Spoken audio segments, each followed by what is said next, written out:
10월 23일 라이트 앤 딜라이트 말씀 묵상의 시간입니다. 사랑하는 주님, 오늘도 주님의 손길을 의지하고 우리에게 베푸실 그 사랑과 은혜를 기대하며 이 하루를 시작합니다.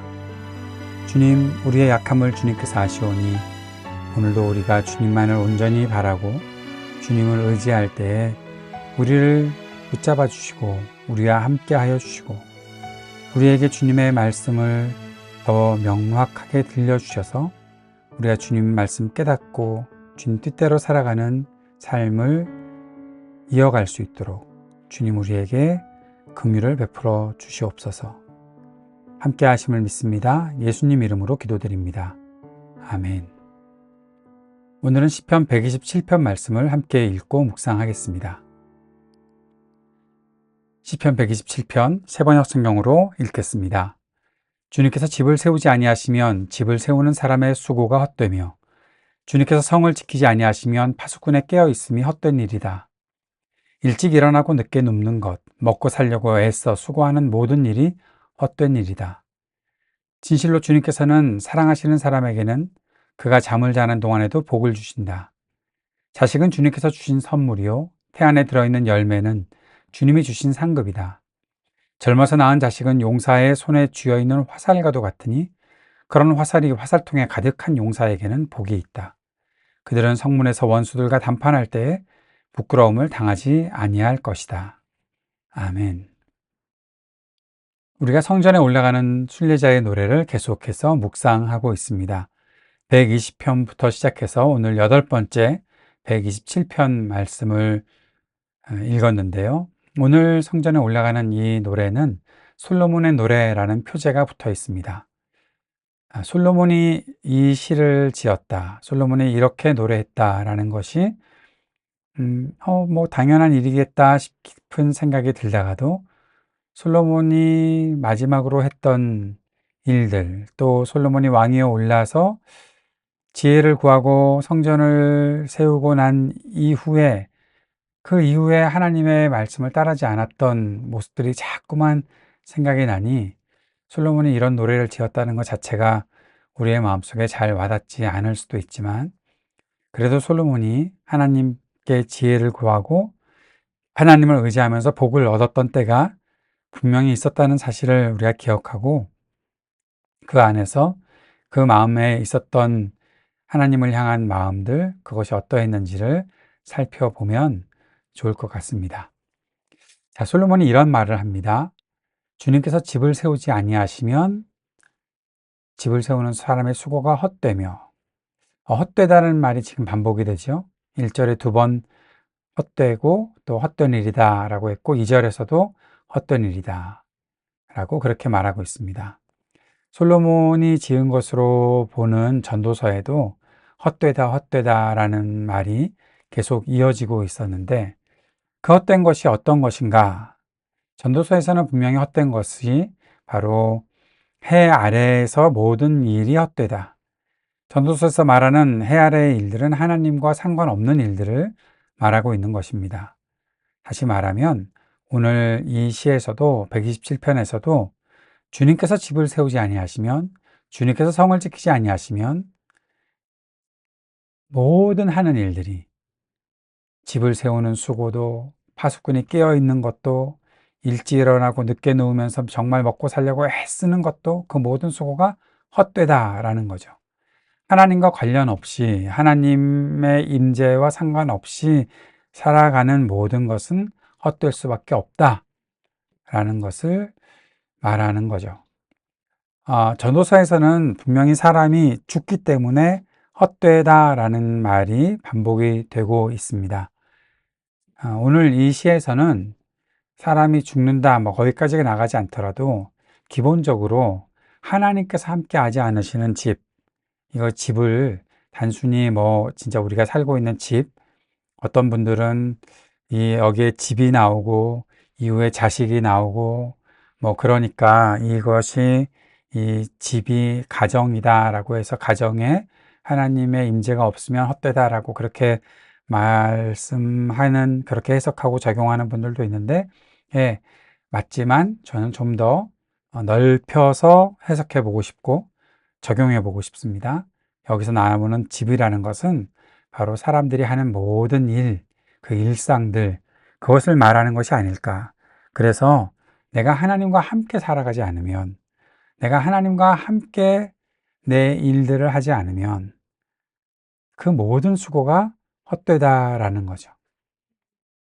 우리가 하나님과 동행한다고 하면서 사실 내가 일하고 있는 일터에서 또 내가 거처하고 있는 가정에서 또 어떤 때이든지 우리의 모든 삶의 과정에서 하나님께서 나와 함께 하시는가, 하나님과 동행하는가 한번 질문해 보았으면 좋겠습니다. 또 우리가 애써서 수고하는 그 모든 일 속에서도 하나님께서 정말 함께 하시는가, 하나님이 지켜주시는가, 그 일을 우리가 확인하지 않고 그냥 뭐 내 일은 내가 알아서 하고 하나님은 그저 내가 신앙생활이라고 말하는 어떠한 종교적인 행위에만 함께 하심을 확인시켜 주시면 됩니다 정도로만 끝난다면 결국 헛된 일들을 반복할 수밖에 없다라는 거죠. 오늘 2절에서 아주 중요한 말씀을 하나 하고 있는데 진실로 주님께서는 사랑하시는 사람에게는 그가 잠을 자는 동안에도 복을 주신다라고 말하고 있는 거죠. 예, 이 번역이 참 잘된 번역이라고 저는 생각을 합니다. 예전의 개역 개정에서는 사랑하시는 사람에게는 잠을 주신다. 그래서 어디서든지 잠을 잘 자면 하나님의 복을 받은 것이다. 하나님의 사랑받는 것이다. 라고 그렇게 말했었는데 중요한 것은 이 번역은 실제로 사랑하시는 사람에게는 그가 잠을 자는 동안에도 하나님께서 일해 주신다. 함께 하신다. 그게 복인 거죠. 복을 주신다. 세 번역에서는 복을 주신다. 잠을 자는 동안에도. 그러니 이게 헛되게 되어버리는 것이 아닐까? 그래서 우리가 하는 일들이 다 공허해지는 것은 아닐까? 우리가 허무에 빠지는 것은 아닐까? 그런 어떤 걱정, 염려 하지 않아도 된다. 우리가 하는 모든 수고는 헛되지 않을 것이다. 왜요? 하나님이 함께 하시면. 하나님의 사랑을 받고 하나님과 동행하면 우리는 결코 헛된 일을 반복하거나 헛됨에 빠져 있지 않을 것이다. 그렇게 약속해 주시는 것입니다. 그리고 3절부터 자식에 대한 이야기가 있습니다. 자식은 주님께서 주신 선물이다. 태 안에 들어있는 열매, 바로 자식이죠. 자녀는 주님의 상급이다. 젊어서 낳은 자식, 또 그 화살과 같은데 그 화살이 화살통에 가득한, 그러니까 자식이 많은 것을 말하는 것이겠죠. 그들이 성문에서 원수들과 담판할 때 부끄러움 당하지 않는다. 이 말을 우리가 잘 적용할 수 있었으면 좋겠는데, 단순히 우리가 뭐 자식은 다 하나님의 선물이다, 상급이다. 그러면 자식이 없으면 하나님의 선물 못 받은 거고 하나님의 상을 못 받은 것일까요? 실제로 구약에서는 뭐 신약도 마찬가지였겠지만 여자가 자식을 낳지 못하면 저주받은 것이라고 생각을 했어서 많은 사람들이 고통을 당했지 않았습니까? 한나도 자식이 없어서 어려웠고 또 사라도 그랬었고 이 말을 그래서 자식이 많으면 선물 많이 받는 것이고 상급 받은 것이다. 그렇게 해서 혹시라도 우리가 자식이 있고 없고를 가지고서 사람을 판단하는 일이 없었으면 좋겠습니다. 이 말을 저는 이렇게 적용하면 어떨까 생각합니다.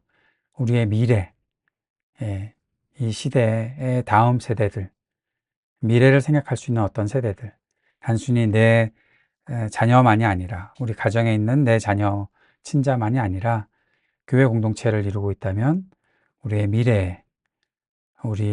미래를 담아낼 수 있는 우리 모든 자녀들, 다음 세대들, 뭐 지금도 우리가 살아가고 있는 사람들이 다음 세대에도 살겠지만 어쨌든 그렇게 미래를 살아가는 사람들, 그 사람들이 있다면 우리가 지금 살아가고 있었던 이 일들에서 헛되지 않고 또 기대할 수 있는 어떤 미래가 분명히 있지 않겠는가 하는 거죠.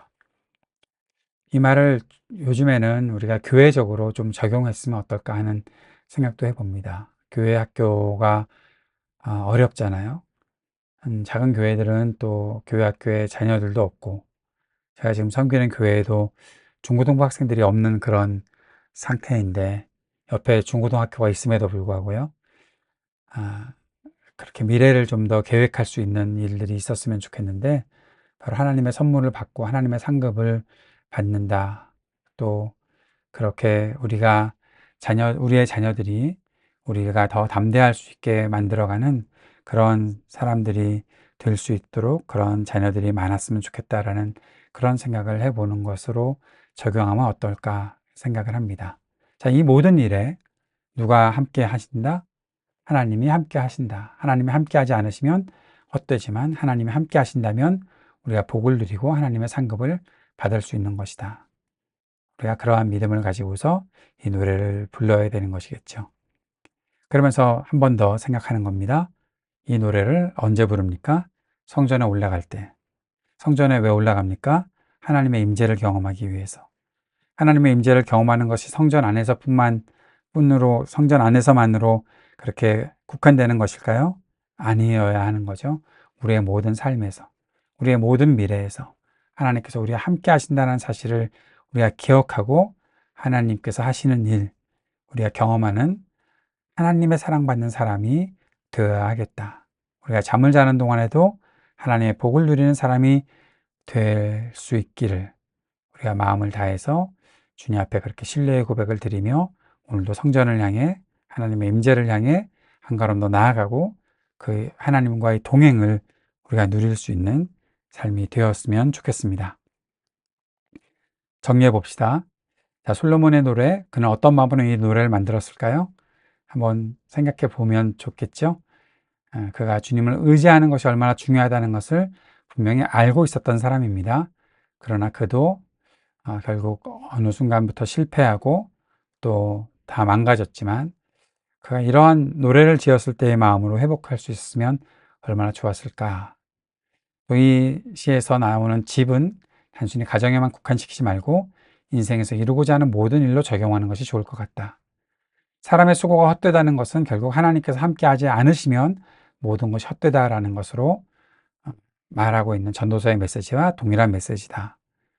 사랑하시는 사람에게는 그가 잠을 자는 동안에도 복을 주시는 우리 주님, 하나님이 사랑하시는 사람은 그가 자는 동안에도 하나님께서 일하신다 라는 사실을 기억하고 그 말은 다시 한번 하나님의 사랑을 받는 사람이 하는 모든 수고는 헛되지 않다라는 것으로 적용하고 기억하기를 바랍니다. 자녀는 주님께서 주신 선물이지요. 하나님의 사랑을 받는 사람에게는 미래가 있는 것이죠. 하나님은 사랑하는 사람들에게 미래의 복을 약속하시고 이루어 주신다. 이 복이 우리 교회 공동체 안에, 이 시대 안에 꼭 이루어질 수 있었으면 좋겠습니다. 그 마음 품고 오늘도 기도하며 주님 앞으로 나아가기를 원합니다. 주님께서 가르쳐 주신 기도 함께 드리겠습니다. 하늘에 계신 우리 아버지, 아버지의 이름을 거룩하게 하시며 아버지의 나라가 오게 하시며 아버지의 뜻이 하늘에서와 같이 땅에서도 이루어지게 하소서. 오늘 우리에게 일용할 양식을 주시고 우리가 우리에게 잘못한 사람을 용서하여 준 것 같이 우리 죄를 용서하여 주시고 우리를 시험에 빠지지 않게 하시고 악에서 구하소서. 나라와 권능과 영광이 영원히 아버지의 것입니다. 아멘.